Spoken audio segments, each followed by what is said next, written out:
I can say I've never experienced that parental love in my entire life, because anytime when you want to talk to your dad, like to tell him anything, the next thing is either you are beaten, or she used to beat us so bad with anything, stove, because I remember she used to beat us with stove, glass, knife. Like you can see, I have a mark here, you see? I have a mark here. Wow. Even in my face. She was beating me with a knife because I had wee in bed. So she was beating me with a knife. So she was trying to cut me, and me, I did like this, you know? I don't know my Kenya family. Have never got love from my Kenya family. I started getting my first love in Uganda. So me, I ended up loving Uganda. The plot I used to live, they used to call me lesbian. Because, you know, I was so close to my aunt. To an extent, I think they assumed you were lesbian. Even the time I left my aunt, at some point, she started visiting me secretly, you know. So I used to post pictures, and people used to ask me, yes, who is this person you post in your status? But we heard that your mother died. Why do you always lie to people that your mother died, and there's a lady you wished happy Mother's Day in your status? She told me that I lied to her. I don't know my family from Meru. To be honest, even now, I don't know them. I've never met my shushu. I wish I can meet them, but I've never met them. I know they come from Meru. This place I was told is called Nari, but I've never met No, these that's people. your dad's side. Yes, now. that's my dad's side. I told him that Kuzo, my dad is sick, because everybody knows we have sent pictures in the group as evidence. And I told him we have reached a point we can't raise money for hospital bill. And my cousin told me that for us to Lijitenga, let that family in Uganda help us. Wow. That was his response. So you reach a point, you are just there. You know, me, I've reached a point. You look like a liar, but you are not. I'm not a liar.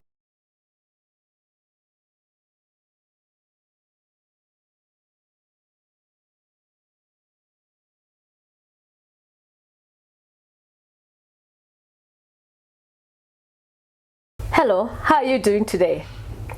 You are watching Paris Budia TV, and I'm your host today. And my name is Paris Budia for those who don't know me.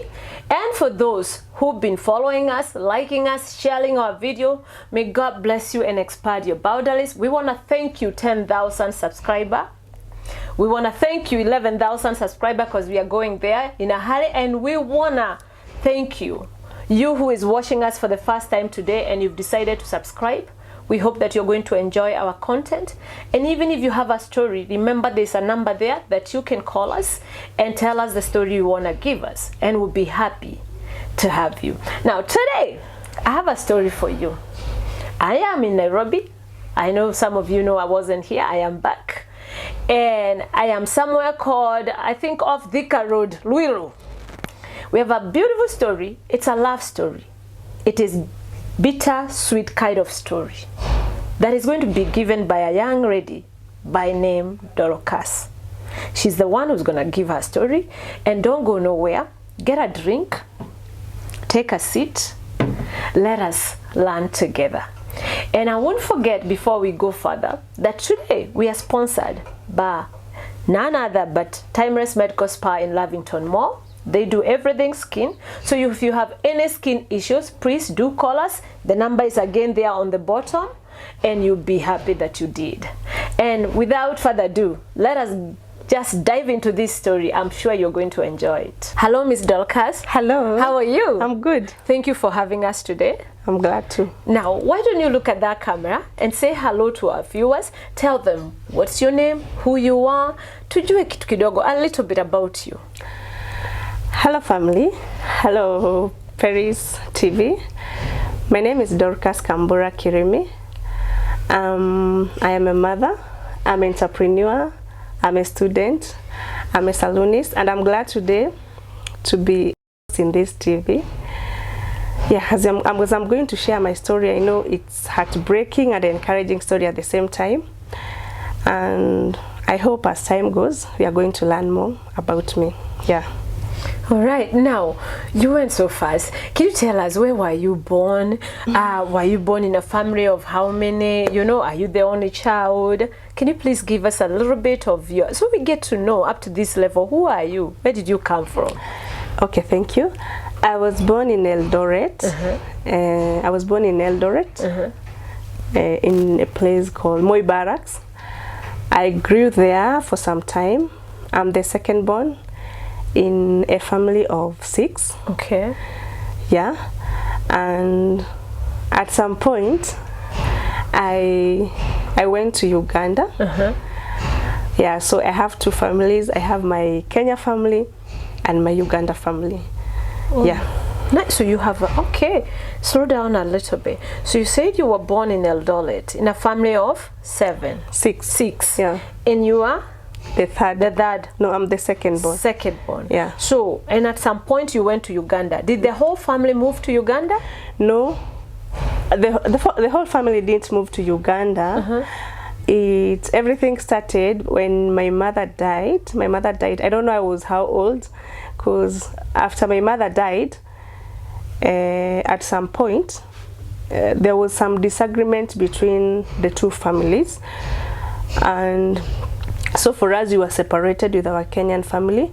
And at some point, because it's a very long story, but at some point, because I grew in Eldoret, I just found myself in Uganda. Yeah, at teenage age. So, okay, was your mom or dad Ugandan? No, my dad is Kenyan. He comes from Meru. Okay. A place called Nari. I've never been there. Okay. But I always hear he comes from a place called Nari. And my mother comes from Chuka. Okay. I was there some time back during my grandmother's burial. Yeah. But anything to do with my family from Meru or my dad's family, I don't know very well, because I've never get someone to take us there.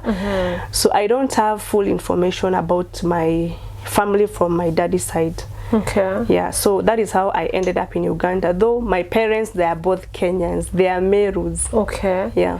So you did not, you said your mom died, but you can't remember how old you were when your mom died. No, I can't remember. So, and at that time, was your mom still with your dad? Were they separated? Because what is this reason that made you, again, you said now you have 2 family. You left Kenya at an age you can't really remember after your mom died.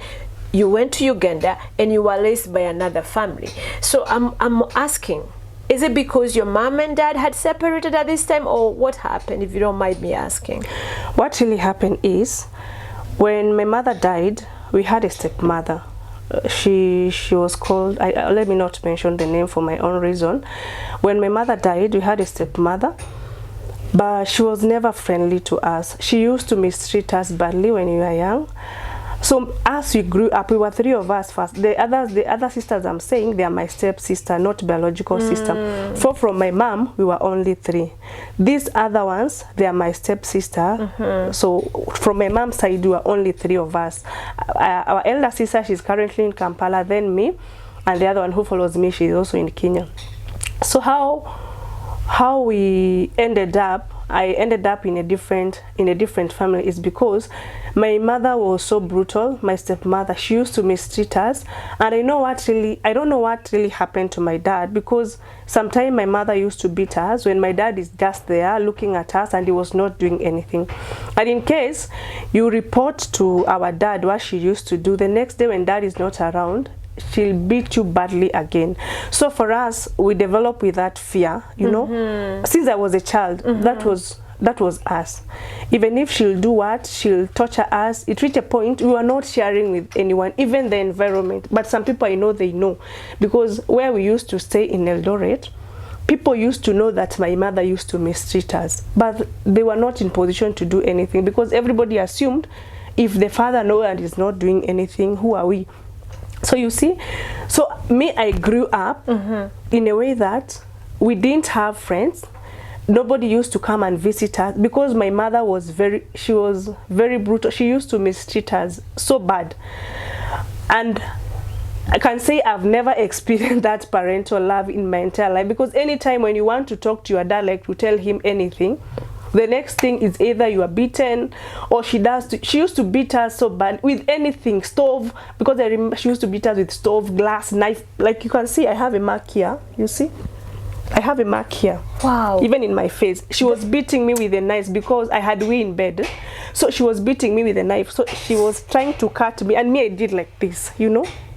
This is your stepmother. Now, this is my stepmother, the one I'm talking about. Yeah. So we grew up in a way that me, I was not only me, even my sisters. I was never that person who was social to people, like I can open up that I'm going through this and this. At some point, we used even to dodge from home, going to the neighbors, and the neighbors, they'll bring us back. And the moment those neighbors, they leave, we could be beaten again, you see? So that was our lifestyle when you grew up. We grew up in that lifestyle. And then, since my mother's burial, I don't know where she was buried, I have to be honest. Yeah. For us, we have never met any family from my father's side nor from my mother's side. Oh. And the story I always hear, I don't know whether it's true, Yeah. that my dad reached a point and even changed his number. Okay. You know, Yeah. because there was some misunderstanding between the two families. Yeah. But you see now, because I've never met that person from my dad's side or from my mother's side to give me a full story. So I'm living, but I know nothing, you know, I'm just there. You know, so the reason why I ended up in Uganda is at some point my daddy took us to boarding school. Okay. So we met friends from there. There were some friends from there. Then when I finished, another lady who was at our home, her daughter was going to school in Uganda. Okay. So my dad requested if I can also be taken to that school. It was called St. Joseph. Okay. So, and that is how I ended in Uganda. Okay. And the advantage side of me is, even in my school life, I've never seen my parent come to visit. I've never seen like anyone who comes like to school to say that I'm coming here to check on Dorcas. So there's a girl, she was called Christy, let me mention her. I ended up finding myself in that family because most of the time when you close school, I used to go in their homes. There's a place in Uganda called Kapnandi. So my life, I ended up being close to that family. And the first love I got, parental love, it was from Uganda family.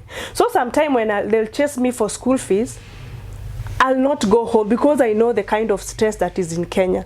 So I'll go to that family, I wait until they get money, I go back. And also, there was a guy, he was a security officer. The guy was working with internal affairs. He was called David Kato. So this habit of me crossing border all the time, going to Kenya, one day he asked me, "You girl, are you serious? You always go to Kenya." Why? I told him, because I've been sent for school fees. How much is the school fees? Then I told him it was 300,000 Uganda shilling that time. It's almost Kenya shilling 10,000, depending with the exchange rate. So the guy told me, "You go back to school, take this money." He gave me 100,000 now for Kenya. I go back to school, and he didn't even know me. And he told me the next day I'll come and talk to school, not to be sending you home. Wow. And from that time, I got another family. You see? Yeah. So based on the fact I don't know my Kenya family, have never got love from my Kenya family. I started getting my first love in Uganda. So I ended up loving Uganda. So anytime I'll go places, they ask me my name or anything, I'll identify myself with the family who took care of me. I never wanted to identify myself with my Kenyan family. Good. But they are there. It's not that they were not there, but I was asking myself, since my mother died, how come these people, they have never looked for us? We have been mistreated, we have gone through all kind of pain, but these people are not there for us. So that is how I ended up in that family in Uganda. I got you. So I finished all my life from that day. I've never been sent home for school fees. Whether my dad sent me fees or not, my life was better. Because I remember this guy, at some point, they used to sell maize in their store to take me to school, and you are not related. Chepchumba family, Christine, I used to go and visit their home. Their mother, they have never asked me anything about my family. You and I was met so this happy. girl in school? Yeah, she was my best friend in school. You know me, I was best in science subjects. Yeah. And she was best in art subjects. Okay. So we used to be good friends because I wanted to learn arts from her, and she learned science from me. But when you close school, because I still respect my dad. I used to lie to my dad that we have tuition. Because imagine going home for that mistreatment. Me, I was not ready for that. So I preferred staying in Uganda. When you go to school, it was so fun living with that family. And then when I was there, they used to identify me as our daughter, you know. They have never called me by name Dorcas. So that thing used to melt my heart, you know, because I've never experienced this kind of love. When the mother goes, she buys something. She don't buy for her kids. She include me in her budget. And you see, we are not related, to be honest. So me, I grew up. I fall in love with the Ugandan family because they were so good to me. And everybody lived assuming that I'm from that family, because even if you come, they will never identify me that a friend of Chepchumba. Yeah. They used to say our daughter, you know, and that is the reason I ended up loving them. And to be honest, even Chepchumba didn't know what I was going through. So what happened when I came to my aunt's home, we were very close to her, and the husband of my aunt was always on my side, saying that I'm causing problem in her marriage by being close to my mother. So they used to have issues like every day, solving issues because of me, you see. So one day I remember he came like 3 days earlier. He told me, now I want you to leave our home. Me, I was like, now I'm leaving, I'm going where? But I never answered. Me, I've never answered him rudely. I've never even like responded to him. I used to tell him, okay. Hey. So he told me like that. Kumbe, he had even texted my aunt that this girl, she must leave. But my aunt never told me, because my aunt was always protecting me, because you see, she never wanted like him to chase me away. So the guy comes one Friday. In the morning, it was drizzling. He told me, that time kids, they had closed school. He told me I have to pack and leave. And he insisted. Wow. Yeah, so I packed my things in a paper bag. That time, okay, government had not banned paper bags, so I didn't have a bag. I packed everything in a yellow paper bag and I left. And to make matter worse, I didn't know where I was going, because the time I was living at my aunt, we live in a self-compound home where you don't meet people. Yeah. The only people who used to know me, they are those people who used to have grocery or shop where they used to send me. But I didn't have the confidence of telling them I've been chased away, because I knew at the end of the day, they'll go and tell my aunt, why did you chase this girl? So I left. It was drizzling, I remember, and I told God when I left that gate, I pray I'll never come back here. So I left. I was walking toward Kihunguro, the place we used to live that time. Then because it was drizzling, I entered another church. It's called Wonders Tabernacle. Okay. I entered that church. I say, let me stay here for some time. If rain stops, then I'll know what next. And you see, this time I had not saved a lot of money at my aunt's home. When I used to work there, my sister who followed me, she had a baby that time. Okay. And she was in Eldoret. Life was not good. Yeah. So you see, part of my salary, I used to send to my sister at home, because she had a small baby. That time, they were not in good times with the husband. So you see, even if I'll save money, it was not a lot of money. And here comes my uncle. He has told me to leave the house. And these people, to make matter worse, they knew what you went through when you were in Eldoret, because we even had evidence. Because if you see all of us, we have marks in our body that was caused by my stepmother. So me, I was so bitter. I went to church. I stayed there. When rain stopped, now I left. What I had in mind, I'm going to look for a job, house help job. But luckily, I met the guy who used to come at my aunt's home, because he used to deliver gas at my aunt's home. Or sometimes my aunt used to call him if he wanted to send him anywhere, because that guy have a motorbike. Okay. He saw me because the guy knew me. And he told, okay, where are you going? I told him, I'm looking for a job. Can you have left your mom place? Because the guy knew that is my mom. Yes. I said, I lied to him that my aunt, she has been transferred to Mombasa. So me, I've decided I just move out. I look for a job, because I won't move with them. Because, you know, I didn't know this guy deeply. I used to see him. Very true. But he told me, hey, but there's a lady who wants someone to work in her M-Pesa. Can you work in M-Pesa? I told, yes, I can work, but I don't have experience. Yeah. The guy told me, okay, let me call that lady to see if I can take you there. The guy took me to that lady's house. We talked everything. She asked me if I have ID. I said yes. So the lady told me, are you okay now? We go and train you that M-Pesa. Then you start working tomorrow. Because I was desperate, I said yes. So the guy who dropped me, I told, please stay with my paper bag. He didn't even know their clothes. I told him I'll pick maybe before the end of the day. Yeah. So I was taken for training in a place called Kwakairo to be trained for M-Pesa. When I came back, it was around 3-4 there. So I told the guy, can you help me get a house, a cheaper house? Because the only money I had, it was 3,000. Yeah. So I requested if I can get a cheap house. He took me again to another place. That time they were charging house 1,500 because there was no electricity, there is no water, it's just a single house. And I only have 3,000. So I told him, and I was told to pay 3,000 plus 15 plus 15 deposit, and then deposit for water 500. I don't have 500. That is the time I told him, can you please help me with 500? When I get salary from where I'm starting job tomorrow, I'll give. So he started feeling maybe there is something only that I'm not telling him. And all this time I've been chased from my aunt. And my aunt, she was in Mombasa that time, that Friday. Oh, she had gone to Mombasa for real? She has gone to Mombasa. Okay. So me, I assumed, why is she not calling me? Because I was just at around 9-10 there. Why are you not calling me to ask where I am? But my aunt was not aware that I'm no longer in the house. Because the husband used to tell me, I have to chase this girl, you know.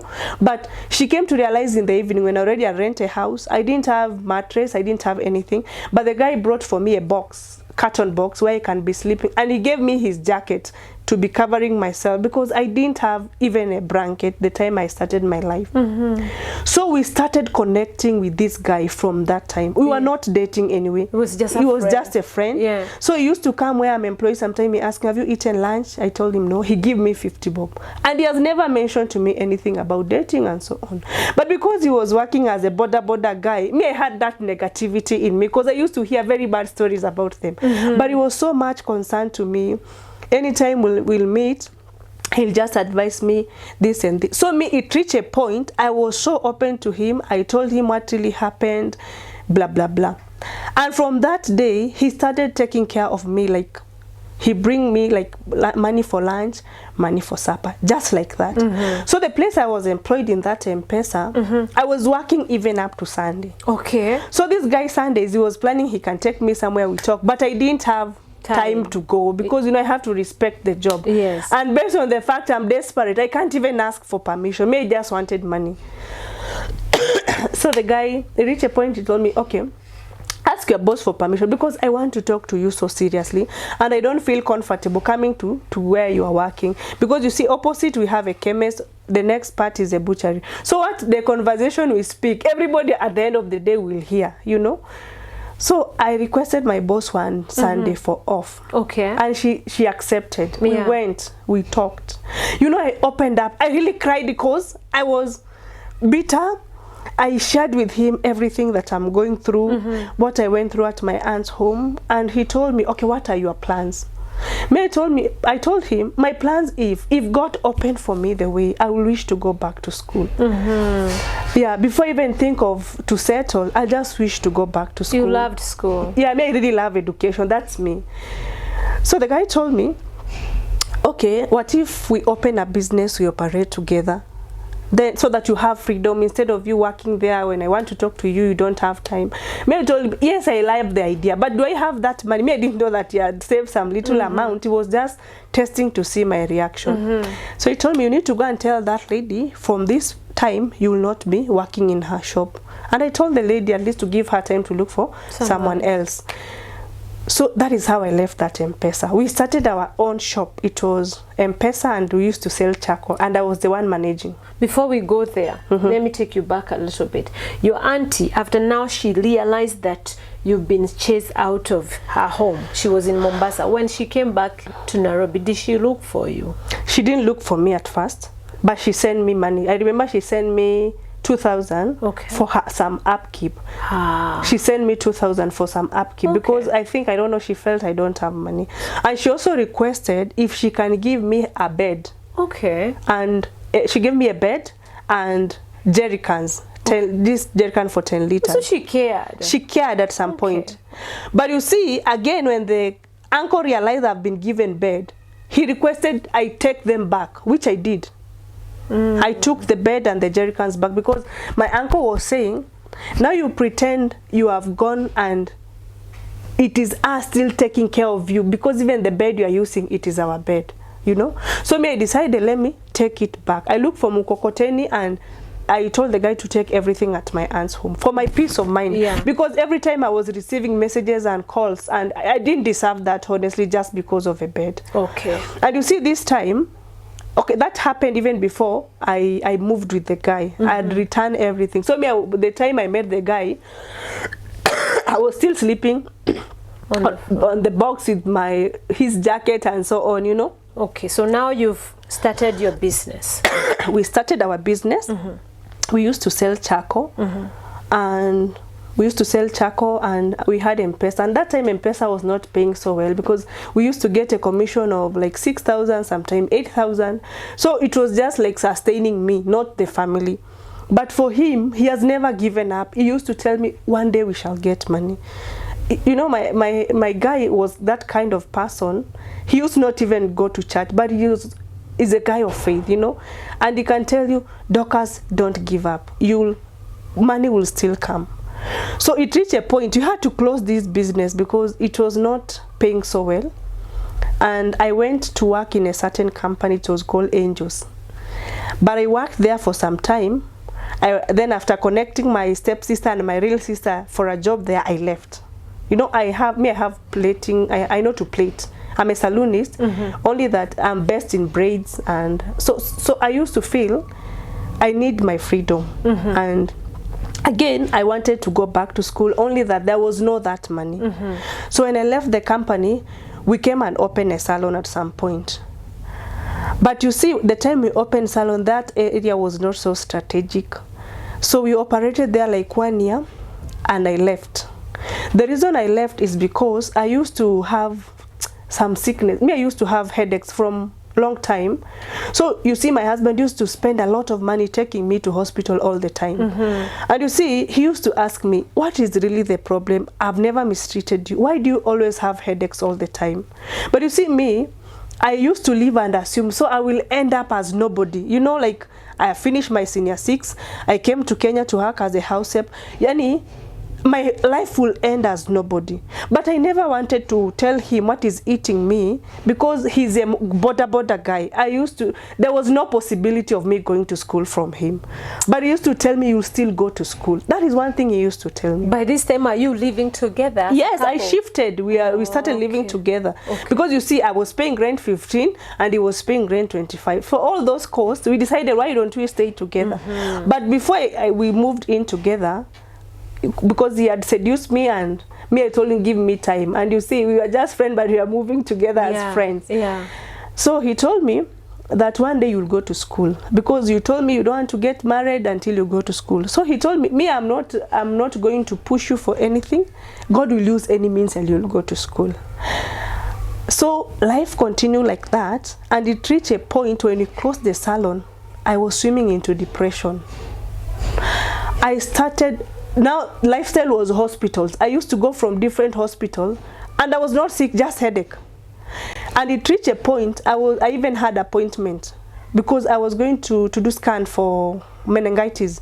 Because the doctor used to treat me, he told me, I think you are suffering from meningitis. But it was stress. So I went, I was tested for meningitis. You remember, the result came nil. I was told I don't have meningitis. So my husband, who is now my husband, he told me, I promise you one day you'll go to school. I remember that was now 2017, early 2017. I'm not working. I've left the company. The business are not in operation. I'm a full-time housewife. I'm not doing anything. You've agreed to be a housewife now. You're not now just checking in together. Now you've decided you are a couple. You are now married. I'm married, but I still have my side hustle. I used to go, I plate people. I didn't have smartphone like the way you market yourself online. So I used to have kabambi. So it was very hard for me to market myself unless I tell my neighbor, you know, I'm a saloonist. What, like that? Or my church mates, I used to tell them, if you want to be plate, consider me, you know. So one day my husband comes and tells me, okay, you wanted to do which course? And I told him, my auntie told me once that procurement is a good course. So he told me, why don't you go to a university and ask for admission? I went. I asked for admission, university called KCA, and I was given admission to start my degree now. But you see, school fees, it was 70, it's a private university. Yes. So school fees per semester was 75 when joining. Then as you continue, 66, it goes like that. When I was joining, this 75,000 was not there. So me, I had to call my aunt. I texted her. I told auntie, I want to join school, and I've decided I do harambe from the few family members I know. And I went even to my uncle's place, the brother to my dad. They live in somewhere in Nairobi. Let me not mention the name. I went there and they told me they don't have money. But my aunt, I remember, she sent me 10,000. And my hubby that time only had 20,000, because even him, he didn't know it is that expensive.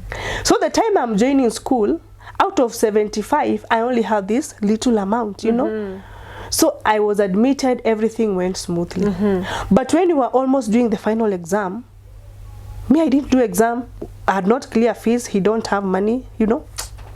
I was forced again to come and stay home. Oh my God. I stayed home from September 2017 to May 2018. So he came, the same guy, and he has never mistreated me. Even if you'll see me, you'll not even know that I was going through anything, because my hubby was so caring. And if anytime I tell him I'm sick, he'll come even with medicine or take me to hospital, because his happiness was to see me happy, you know.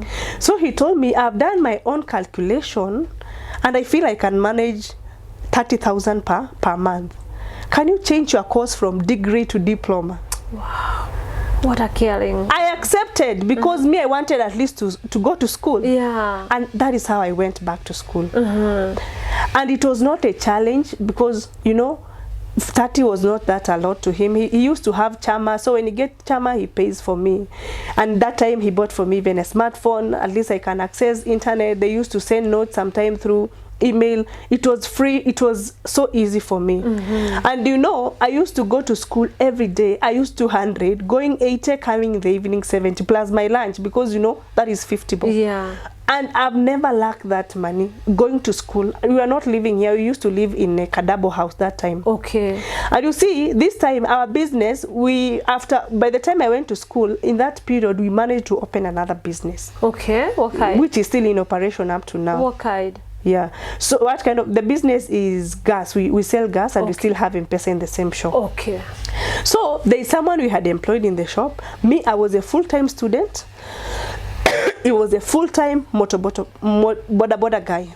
So me, I was surviving from him, because I didn't have a job. You know, I'm trying to build myself. So he really supported me. I continued my studies, and until I finish my degree, my diploma. What did you do? I did diploma in procurement. Okay. So I did diploma in procurement. But you see, people started accusing him, because most of the people knew him. They started accusing him that he's the cause of me and my family not to be in good terms. They started accusing him also that all what I was going through, because at some point, me, I was not getting pregnant. We used to go to hospital. I was checked. I was told you are okay. He was also checked. The first hospital we were told is that I have a problem. They told me I have a problem called cyst. Then another hospital, we went and they told me we are okay. He was also okay. So it reached a point, me, I was just waiting on God, because different results from different hospitals, they were just confusing me, you know. So I used to be mocked because I'm not getting pregnant. People who knew me in the past from my aunt home, some you post even picture and someone comes and say, all you are going through is because of what you did at my aunt's home. The plot I used to live, they used to call me lesbian, because you know, I was so close to my aunt. To an extent, I think they assumed you're lesbian. Even the time I left my aunt, at some point she started visiting me secretly, you know, even without the husband without the husband knowing. And I don't know, they got these rumors from where. So they used to abuse me. They used to mock me that I'm a lesbian. Wow. So it was too much. Sometimes my hubby will come home, my eyes were red, and he was like, Dorcas, are you okay? I'm just having headache. Because I was feeling it so ashaming, telling this guy I'm accused of being a lesbian, you know. And it is not true. And then people used to assume I don't understand Kikuyu. I understand Kikuyu, but I can't speak. I understand partly, but not all. Yeah. So sometimes I'm there washing clothes, someone says something, it really hurts me. They used to call me Barren. So even in school, I was not telling people anything about me. I was just a secretive person. And in the entire school, I used to have only 2 friends. Susan and Irene. Those were my campus friends. So I have never opened to them that I'm going through this and this. Because I never wanted people to look at me and they feel pity. That is one thing I was trying to avoid. Then, sometime when we don't have class, I used to go and hustle or I market myself through the student in the school. And again, I was in the CU, so I was so active. Me, I love things to do with church. Good. That's me. Yeah. So I used to look for friends. I tell them, you know, I'm a saloonist, what. I used to market myself because I used to look at my husband. He need my support also. So I can't just be there. I need also to look for a way I can raise money, you know. True. So one time, Yeah. that thing really hurt me. I went to a lecturer. That lecturer, she had delayed to come to class. So I went to look for her to confirm whether we have class, so that in case we don't have class, I just go for my hustle. Because, you know, that time we had class at 11. Yeah. And me, I went to consult because, you know, I was not the class rep, but if it's, you know, me, I'm struggling. People are not struggling the way I'm struggling. Yeah. So I have to take step at some point. I go to her office and I ask her, is there a class? Okay, she didn't know me. It was, I'm meeting her for the first time for that unit. Okay. So I introduced myself. I'm called Dorcas, Kambura, this and this. I wanted to know whether we have a class now. Oh, she told me yes. I was planning to come at 11:30 when students are prepared. That's what she told me. Oh, she asked me, oh, you're called Kambura, so you are a Meru. I told her, no, I'm not a Meru, I'm a Ugandan. I did that story very fast, you know. And she told, oh, so you are a Ugandan, yeah. How comes you are called Kambura? And Kambura is a Meru name. You know, I'm a Meru. So I told her, yeah, my mom, she's Meru. Yeah, from which side of Meru? Now you see. That's another problem. I said from Chuka. Chuka where exactly? I just said from Chuka because that's the name here, you know, I just come from Chuka. It ended like that. She came for class. Then after some time, she wanted to know more about me, you know. I was always sitting at the front of the class because I have an eye problem. So me, I don't sit at the back. I sit where I can see the whiteboard very well. So she started getting interest to know my story. Me, at some point, I opened up. And then there is this lady I used to post in my status so much. I won't mention her name. So she asked me at some point, is this lady your sister? I said, yes, she's my sister. Oh, I didn't know. I told her, yes, she's my sister. Because if you have grown with people, these people we are not related by blood, but they took care of me. Was I supposed to explain to you in details who are this family? I used to tell everybody, that girl is my sister. And if I post like my mother from Uganda, people were concerned because some people used to, you know, like the way you are in university, people know you more than you know yourself. Based on, you know, some people you come from the same area, like in Ruiru, and I've stayed in Ruiru for some time. I'm married. So some people you meet in school, they know you, but you don't know they know you. True. So I used to post pictures, and people used to ask me, yes, who is this person you post in your status? But we heard that your mother died. Why do you always lie to people that your mother died and there's a lady you wished happy Mother's Day in your status? So I started getting attacks from there because of posting my Uganda family. During Mother's Day, I used to post my stepmother, the mother who is now married to my dad, and my mother in Uganda. So the attack was too much. Who is attacking you? Even this lecturer, the one I opened, to some point, even I have messages in my phone. She started accusing me that I was telling him lies to gain sympathy from her, you know. And it's not lie. Me, I told her what I know. I never lied to her. So it reached a point I can't open to anyone. I open only to that lecturer. But I don't blame her. Maybe the person who went and fed her mind with evil is one of the person who still feed people in the environment with lies about me, you know. So one day I wake up, I text this lecturer. I was asking something different, not even pertaining academic, not even pertaining my personal. It was pertaining academic. Then she sent me text that, Dorcas, I came to realize you are a liar. You lied to me, you don't know your family members. You lied to me that family you lived with in Uganda, that one is your sister. Even the number you gave me, that was not your sister. And yes, the number I gave her, she's my biological sister, only that my sister lives in Kampala. She's my biological sister, to be honest. Even the number that lecturer have, it is my biological, the sister that I follow. She wanted a number of the other family, but I say no, I don't want to cause enmity with that family. They took care of me, and I really treasure them so much. So me, I gave her the number of my biological sister. They started talking and so on and so on. But the lecturer told me, somebody told me that you even have a daughter. You are even married, but you have never mentioned to me that. I asked her, who told you that? Because the girl I live with, the girl you saw here, she's my niece. She's not my daughter, but she's like my daughter because if I've been living with her from the time she was 2 years, she's still my daughter. So don't insult me for something which I know. And because I was bitter, I told her, I wish you know I struggled to get a child for a very long time. I wish you know. She told me, stop lying. That girl looks like you. Why do you lie to me many things? You took advantage of my kindness. I told her I didn't take advantage of your kindness. I even sent her an audio to explain to her everything briefly, but she didn't buy the idea.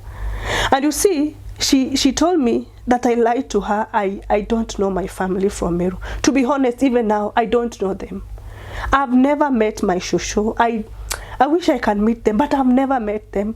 I know they come from Meru. This place I was told is called Nari, but I've never met Now these that's people. your dad's side. Yes, now. that's my dad's side. The time I met my aunt's side, we stayed with my aunt for some few years. We went to bury my shosho. During the burial, everybody was talking Meru. Me, I don't even remember the name of that place. I don't know, it's Chukabatu. I don't know the exact name of that place. So when she was asking me, I told her it's Chuka, because me, I know that is the name I know. I never lied. To be honest, I never lied. But now, the same person, I was looking at someone who can help me, even to go to my daddy's home. She's here insulting me that I lied to her, that I don't have, because in my campus life, I was open. I told people my boyfriend is the one paying my fees. Even that lecturer was aware. But she's insulting me that I lied to her I'm not married. I was living with him, but I was not married. True.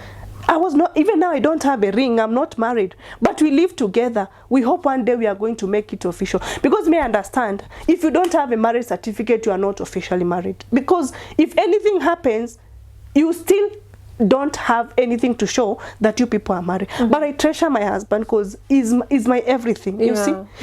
So this person insulted me. She sent me messages. I cried that day because I said, I wish I can get someone who can take us to my dad's home, because people to stop judging us for things which is not true. Me, God is my witness. I don't know my dad's home.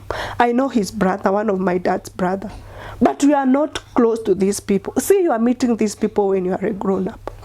I met one of my cousins. He's a doctor from my dad's home, and I told him, can you please take me to my dad's home? He told me that we need to look for 10,000 to fuel the car, you see. But now, here I'm a student. I don't have a job. Yes, we desire to go, but we are not that financially stable to meet what he wants. So that story ended like that. And I'm here. People are judging me. Sometimes you get people, you post things, that is when you know, many people, they know negative stories about you. And they attack you online, they talk negative things there, you know.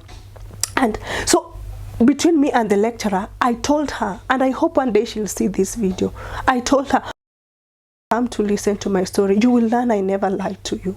So stop sending me messages. Stop telling me, Dorcas, you are a liar.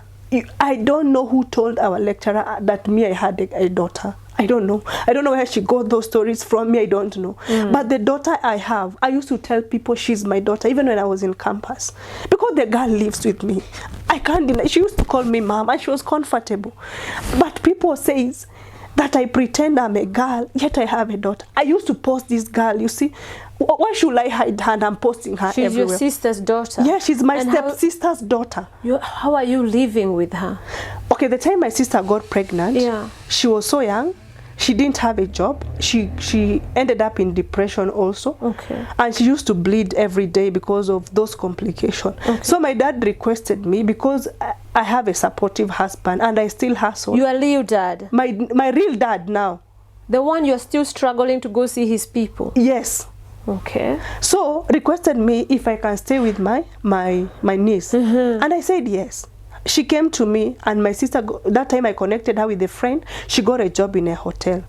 So me, I took that girl from that time, because my sister was not stable. And I can't be, okay, I was not stable because I was also struggling. Yeah. And I can't see my niece suffering, and I'm just looking at them. So that is how that girl ended up in my hand. Got you.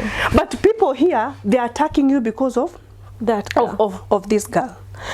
So it went like that. I was so bitter. I'm still a student now as we are talking. Okay. But I'm never comfortable. When I finish class, I just disappear, because I don't want to meet that lecturer. And I got a job in that school as a work study student.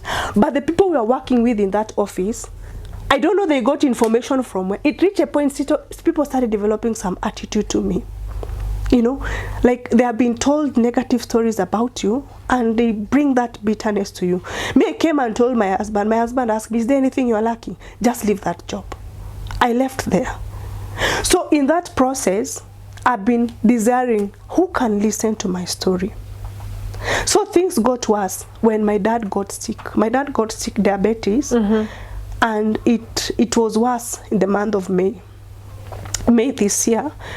And I have 3 sisters. The one in Kampala, me, and the other one who follows me, plus my stepsister. She always come here. She lives just around.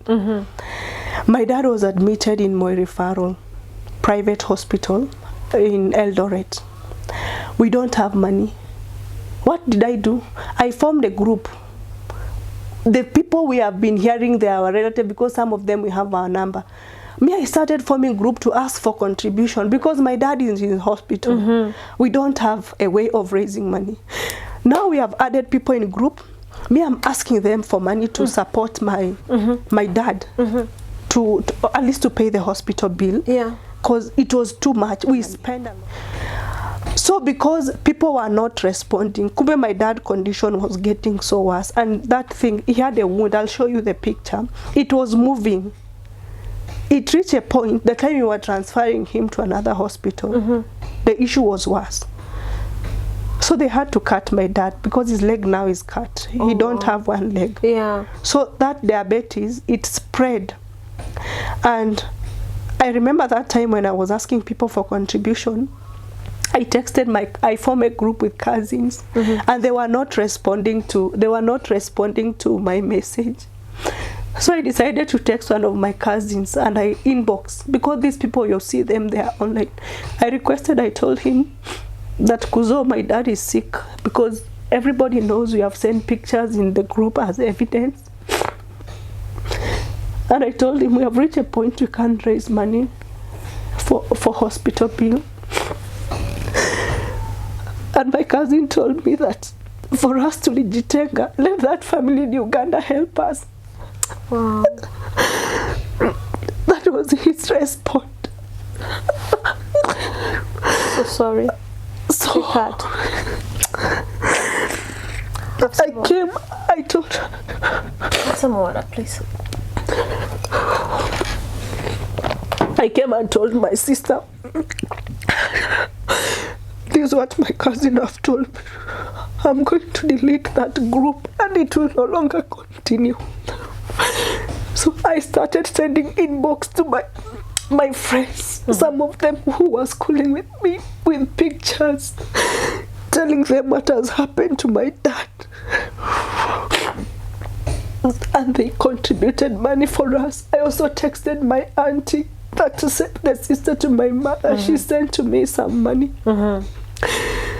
And we transferred my dad from that hospital to another hospital. So by the time we were transferring him, the issue was worse.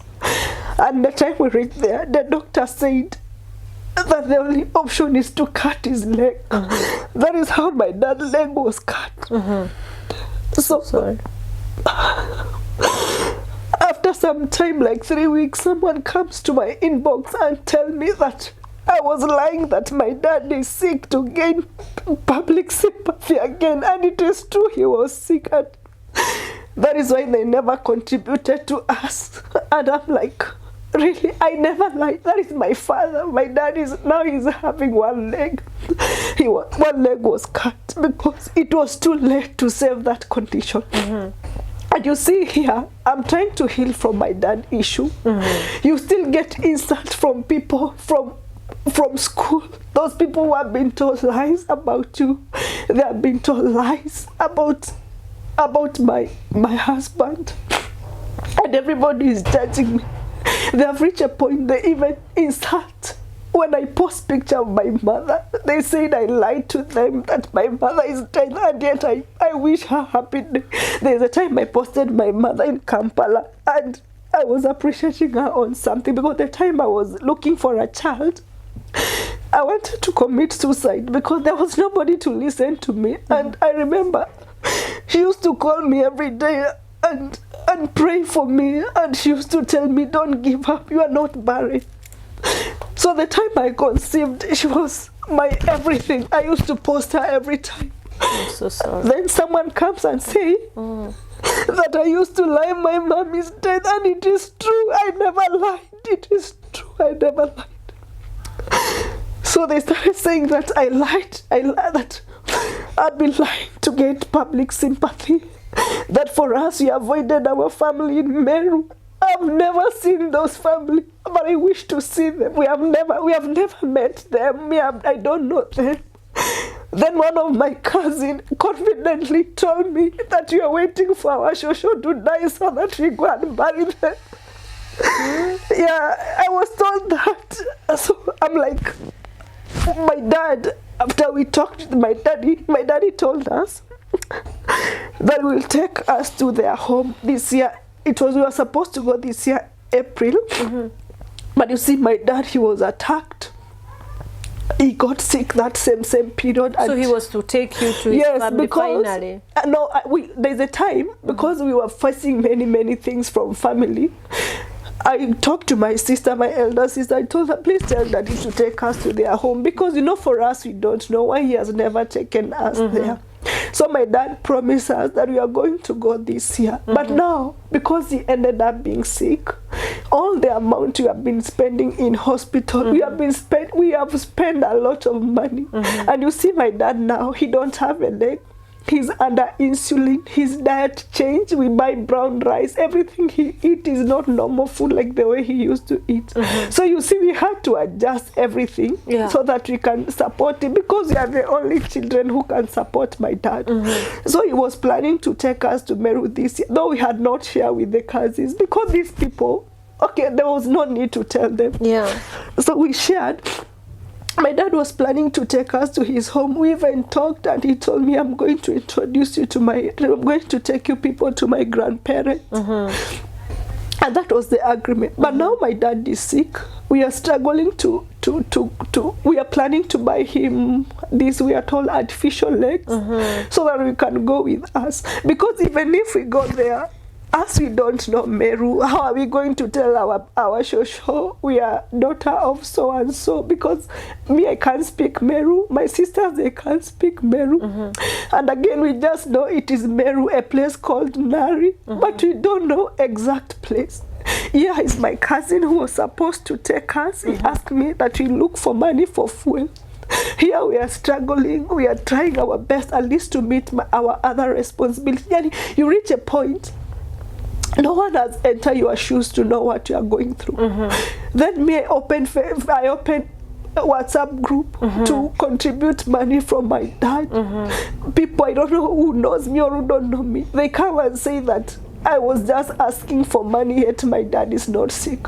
The lecturer who I assumed she's person who can even help me, she's here against me, insulting me that I'm a liar. Everybody around is calling me a lesbian, things I never did. our family, they are here. They are saying that us, we love Uganda. We only look for them when we have problems. So you reach a point, you are just there. You know, me, I've reached a point. You look like a liar, but you are not. I'm not a liar. My greatest wish is, I wish one day I can meet this family and show the world, because, you know, people have been fed many stories which are not true. And each and every day I tell God, I wish one day we can even be in position to buy my dad that artificial leg so that he take us there. Because my cousin told me that my grandfather is 101 years and my grandmother is 96. My grandfather is 101. So he was asking me, these people are almost dying, so you people are only waiting to come and marry them. That statement hurt me every day, and it's not our fault. So I decided to come out. I share my story because they need to stop blaming my husband. My husband didn't remove me from that home. We just met when I had nowhere to go. The family in Uganda, they are my family, and I love them so much. It's very hard, like, if there's anything, I fail to post them.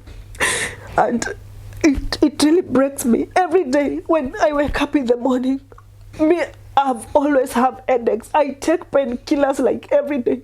And I think, because today I've talked, I think I'm going to heal, because I've been having bitterness. It has been long. This thing never started today. It started a long time. But I've always been keeping quiet, saying that things will fall into place. But look here, my dad is sick. Look here, they're insulting me. Look here, some people are accusing me. They even look for people who are close to me to feed them with lies about me so that they can keep off. And I know myself, before God, I know I'm not lying. I know what I'm saying is true. I have evidence of my dad here. My aunt and me, we are not enemies. My greatest mistake is that I fall in love with my aunt because she's my mother. And the family in Uganda, they are not my family, but I love them because these people stood with me so much. So who is having an issue with you? My relatives, most of them. From your dad's side or from your mom's side? It's from my dad's side, they don't have that big issue. But this issue of blaming us every time, like you ask people for help, and like I'm sending you a message, I'm telling you about different thing about hospital, and you are returning message with insult that you people avoided us. You people, you have never bothered to look for your family. Where were they?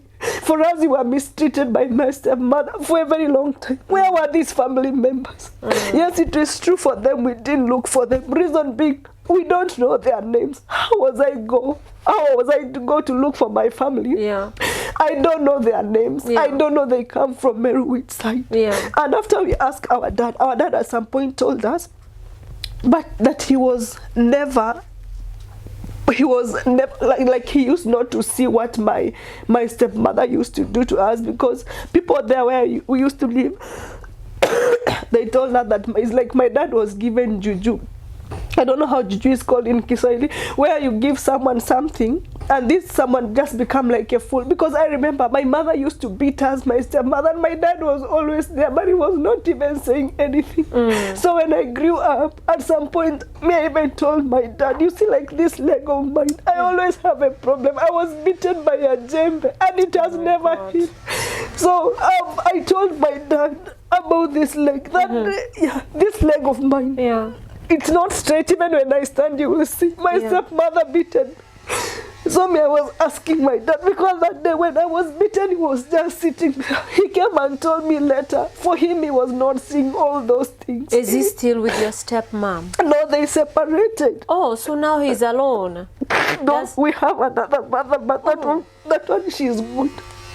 So the problem is my family from my father's side, not all of them. You get sometimes you get attacks from them. Then they blame my dad. But they don't insult him. They insult us, you know.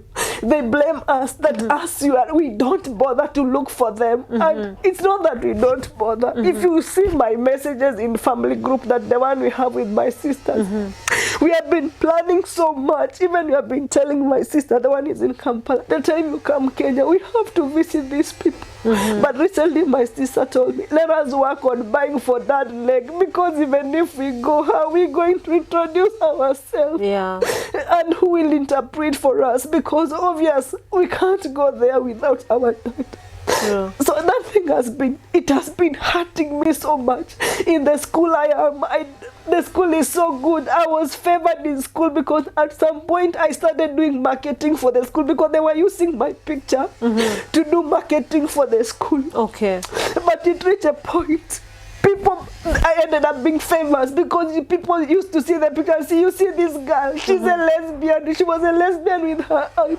She broke her aunt's marriage. And you see, sometimes even students, they say when you are sitting there, and it is not true. I never did that. But what made that story come out? I don't know who was spreading the story. Me up to now, I don't know. Yeah. But you see people, they comment, they think I don't know. You see, my picture, it was just at the gate. My picture, it has billboard. Yeah, it was there in case. Yeah. But you see people, they say negative when I'm just seated there, and sometimes I say, God, it's not true. The story they say, it's not true. At the time they posted my picture, because it was everywhere in Facebook, people used to see me when I go through the comment section. Oh my God, the things you see. Calm down. It's okay. I understand. It's okay. Would you like to have some water? Let's take a little break and have some water. Some water.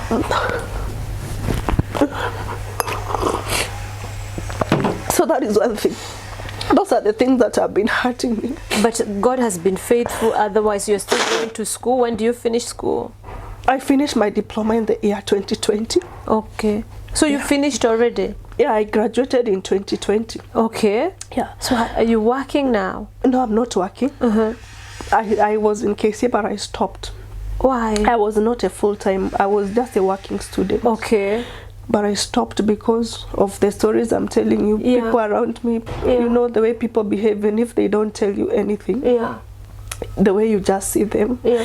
And it was affecting my peace, and I decided, let me stop. Now I'm not working. Okay. I just have a YouTube channel, and I do online writing. I just do from home. Okay. Sometimes I go to school, I do from there, because you know I have small kids here, so sometimes they really interfere me. Yeah.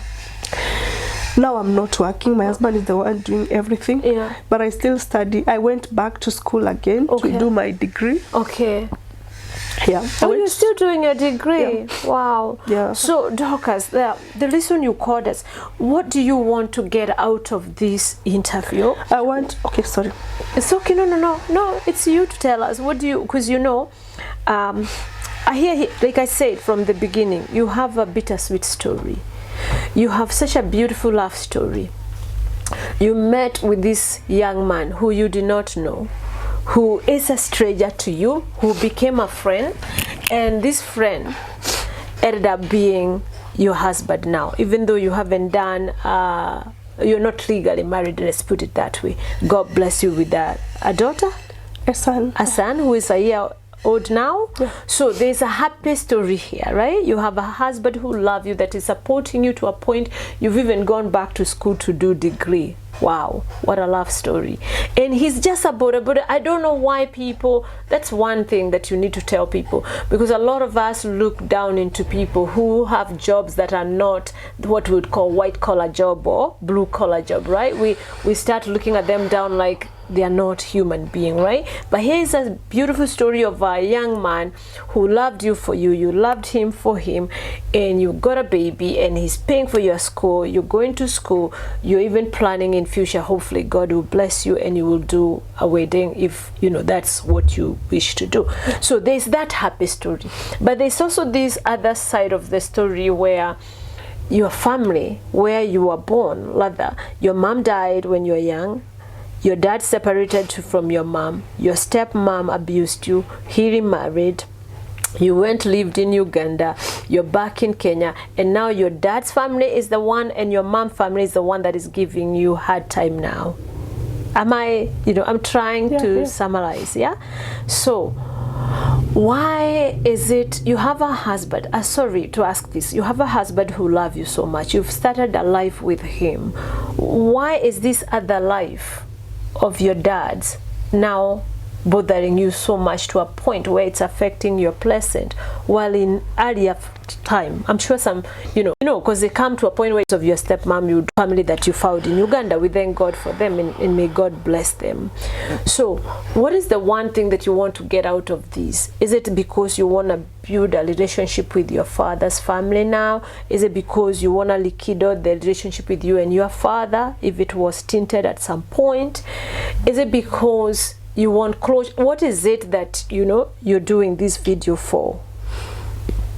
Okay, first of all, the reason I'm doing this video, I want to clear the air, because the way I've explained my story from the beginning, I know many people have been judging me.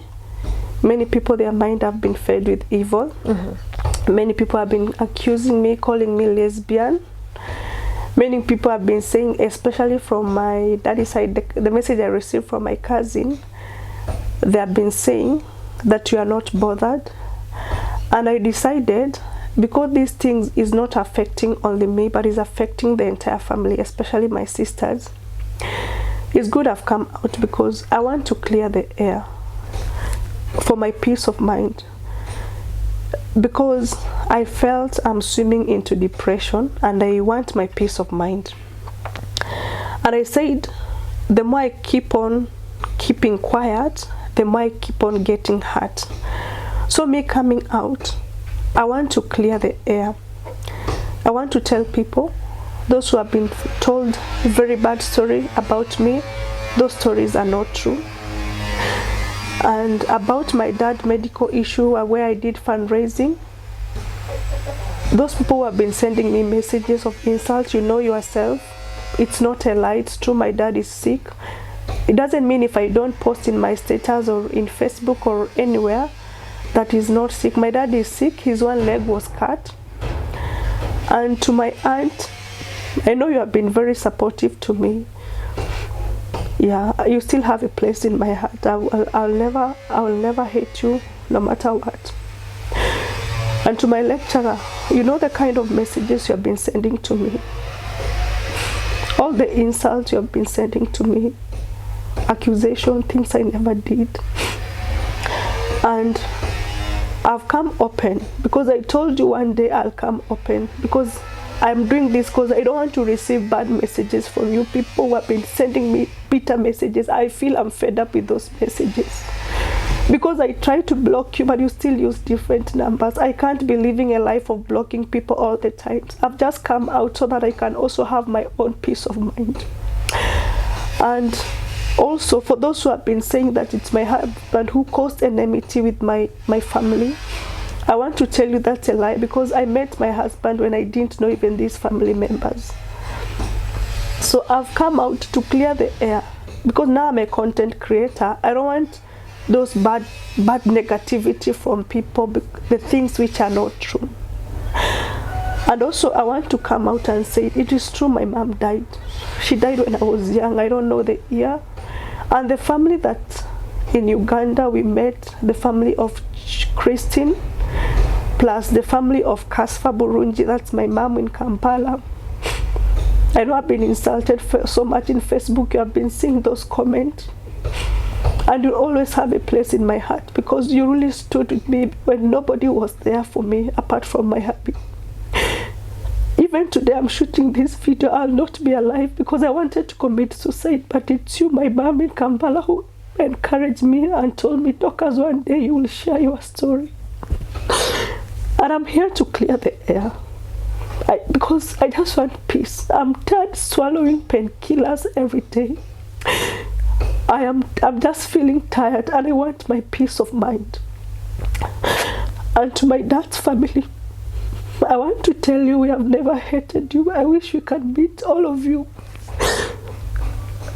I wish you can meet the grandparents who insult us that they're almost dying and we don't care. We care, we do care, and I wish I can meet them now. And Dorcas, Thank you very much for your courage. But what would you like to say to your darling husband who's been so kind to you? Okay, I want to appreciate my husband, Johnson Mwangi. I always call him my destiny helper because if not him, I'll not be where I am today. I know sometimes I was not open to the world, like exposing you, because I never wanted you to be part of my problems or insult outside. But you have been a blessing to me. And where I am today, it's because of you. You're a blessing in my life so much. And I promise I'll always love you because you're more, I don't know how I can say it, but you mean everything to me. I'm who I am today because of you, yeah. The education I have today is because of you. I was a mere house help, but you have added value to my life at least.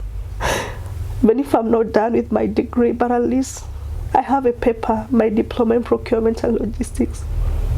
Anytime I'll come and tell you that I'm going through this and this at workplace, you'll always tell me, come and stay. What I want you to have peace of mind. All the period when people were calling me names that I'm barren, I'm cursed, I was a lesbian, you stood by me, you never gave up on me. You have always been very, very supportive, and I always pray that God may keep you long just for us. Yeah, you mean everything to me. And may God just bless you. You have a very kind heart. I treasure you for that. Is there anybody else you would want to talk to? I also want to talk to my dad. I love my dad so much.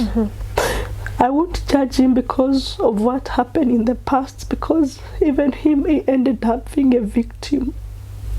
Whether he was given juju when you are young, only God knows. We can't conclude whether it's true or not true, but it's only God who knows.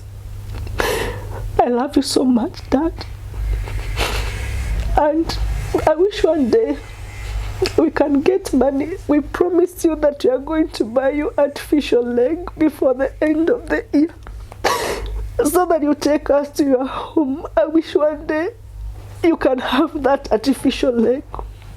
Yeah.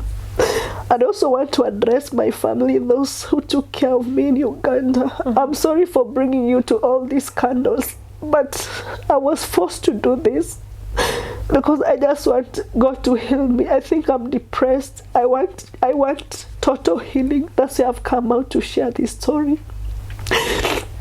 To my dad's family, hope one day, if everything goes well, we shall meet. To my lecturer, I know now you'll understand me. When you watch this video, I know you'll understand me and you'll stop judging me. Yeah. And what would you like to tell Paris Budhia TV viewers? Is there a message you have for them? Is there something you would want them to learn from your story? Is there something you would love them to help you with? Please talk to them. Yeah, I want to appreciate Paris Budhia TV also for coming through for me these days. So I feel so humble, especially when they called me and they told me they are coming this day. I felt encouraged. And I want to appreciate them also for hosting me and even listening to my story. It's not something easy. And I know this is the beginning of my healing journey. And I want to tell the viewers of Paris Budhia TV, keep sharing your stories also, because you never know, your story may encourage someone. I know my story is encouraging and heartbreaking at the same time. But now, because this is the first platform I've met, this is the first platform they decided to come and see me to share my story with. I pray God to expand them and also bless them the more. And to the viewers of Paris Budhia TV, I think the only place I'll need support is to buy my dad's that artificial leg, because now my dad is not that okay. You know, adjusting from this life where you had a leg, now you don't have one leg. Now Kenya is my family, I know. and Uganda is also my family. But I want to tell Kenyans and those people watching Paris Mbuthia TV, whether in Kenya or outside Kenya, the only support I may need from you is to help my family to buy my dad that artificial leg, because we were told the one that is good for his age costs from 250,000 and above. And you see, me, I'm not employed anywhere. So much I've been depending on my sister, the one who is not in the country, she's in Uganda. So I didn't know this day will come, but because it has come, I request for your support just to buy my dad the artificial leg. Yeah, I'll be so grateful if you people support my dad to buy him that artificial leg. And I promise, now that I have a YouTube channel, I know it may not be easy next time to reach Paris Mbuthia TV. I will post everywhere, at least for people to believe all this we shared and all that we have been going through, it is true. Apart from that, I also want to encourage parents. Sometimes, even if you have your differences, don't bring it to children, because at the end of the day, it is us who suffers. Like me, I found myself in this situation, something I never expected I'll find myself. But I said to God, speaking out will heal me. I'm born again, yes, but sometimes you have to take steps, and that's why I've decided to take these steps. And I request parents, please always be there for your kids and always give them and listen to them anytime they have an issue. And for those who have been judging people maybe because of their job nature, there are those men who are good out there. My husband is a good example of it. At first I judged him because of his job nature, but today I'm a blessing. Today I'm here where we are. It's because of his effort. He has been a blessing to me. So we need to remove our mentality from that thing of judging people based on their job nature. Because personally, I've learned from it, and it has really changed me a lot. These days, I don't judge anyone, even if I see people doing which kind of job. As long as they bring food on their table, never judge them. So that is what I can tell Paris Mbuthia TV. I feel honored. I feel humble. Thank you for having me in your channel. May God bless you. Can you please give us your number, your full name, that people will see when they decide to bless you, if somebody is touched by your story and to help you with your dad contribution toward his care and the leg that you know, the artificial leg that you want to buy for him. So please give us your full names and your telephone number and repeat it twice so that people can get it. Okay, my full name is Dorcas Kambura. My number goes by 0714 742 601. 0714 742 601. So in case you're going to send us your support to buy for my dad artificial leg, I'll still come through this platform and I'm going to show you people the leg we bought for him. Yeah. Thank you so very much, viewers of Paris Mbuthia TV, for staying with us this long. We appreciate you, we love you, and I hope you've learned something from this story. I hope it has encouraged you one way or another. For once, it has encouraged me that never give up no matter what. This girl has gone through so much, losing a mother at a very young age, being abused by a stepmom, moving to a foreign country, being loved by strangers, being educated even by strangers, then coming back to Kenya, going through tough time, being loved by an auntie, which again stories were turned aloud and she was chased out by the husband, but that did not destroy her. She's still here. Even though she's had thought of suicide, God is faithful. She's still here with us. And also, I'm so blessed to even know the husband, to hear his story, and what a blessing, yeah? So, and what she's told us, don't judge a book by its cover. Open pages and read a little bit through to understand someone's life, you know? Just because we look the way we look doesn't mean we are okay. We could be struggling with a lot inside. Just because somebody is smiling, when they come and tell you a sad story, a sob story, believe their story. It could just be they're putting a strong face, but they're fighting demons inside. All of us have some sort of struggle we are going through one way or another. So please be kind. That would be my parting. Be kind to each other, love on each other, and when you meet a stranger, if you can be of any help, be it just a shoulder to lean on for how long it's going to be it just a listening ear, don't be judgmental. Listen to the person and do your part as a good citizen to help them in any way you can. So if this story have touched you, she has given her number and we're going to put it down there. Please do call her, even just to give her an encouragement word. Do call her with any sort of help you want to give her, whether that be in money, maybe you want to help her pay her school fees. She's still doing her degree. I'm so happy for her and I'm really inspired by her. She's not letting her past determine her future. She's still hoping that her future will be bright. So, and without forgetting that our today show is sponsored by Timeless Medical Spa in Lavington Mall. Please, their number is there. Do call them if you have any issues or matter skin, and they will be happy to help you. You can also visit them in their website, timelessmedicalspakenya.com.